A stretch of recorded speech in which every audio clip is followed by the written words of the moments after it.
इमली अपनी सौतेली माँ विमला और अपनी सौतेली बहन ट्विंकल के साथ रहती थी। वह दोनों इमली पर खूब अत्याचार करती थी। एक दिन ट्विंकल अपनी माँ विमला से कहती है, माँ तुम्हें पता है कल ब्यूटी कॉन्टेस्ट है, जो भी लड़की उस कॉन्टेस्ट में जीतेगी उसकी शादी मशहूर बिजनेसमैन वीर के साथ होगी। वो खुद लड़की पसंद करेंगे। माँ मुझे कैसे भी कॉन्टेस्ट जीतना है। विमला कहती है, हाँ बेटा फिक्र मत कर, तू ही जीतेगी ये प्रतियोगिता, तू ही उसके साथ शादी करेगी। ये सारी बातें इमली सुन रही होती है। अगले दिन ट्विंकल तैयार होकर अपनी माँ विमला के साथ कॉन्टेस्ट में जाने लगती है। विमला इमली से कहती है, सुन इमली, जब तक हम जाकर आते हैं तब तक घर पूरा साफ होना चाहिए, समझी तू। ये कहकर वो दोनों कॉन्टेस्ट के लिए चले जाते हैं। फिर इमली रोने लगती है। तभी उसकी माँ की आत्मा वहाँ पर आती है। क्या हुआ इमली, तू रो क्यों रही है? तुझे भी जाना है कॉन्टेस्ट में। इमली अपनी माँ से कहती है, माँ मेरे पास कपड़े नहीं है, मैं कैसे जाऊंगी कॉन्टेस्ट में। फिर इमली की माँ जादू करती है। फिर इमली मॉडल की तरह तैयार हो जाती है। फिर इमली की माँ इमली से कहती है,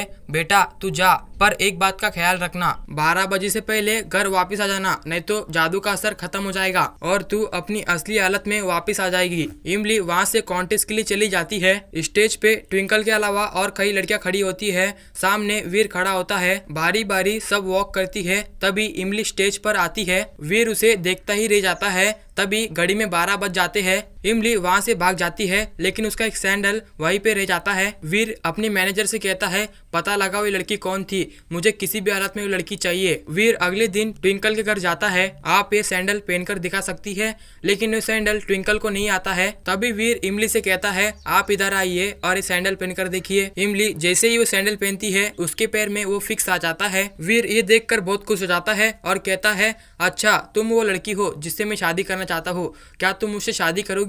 फिर इमली और वीर की शादी हो जाती है। इमली अपने पति वीर के साथ बहुत ही खुश रहती है।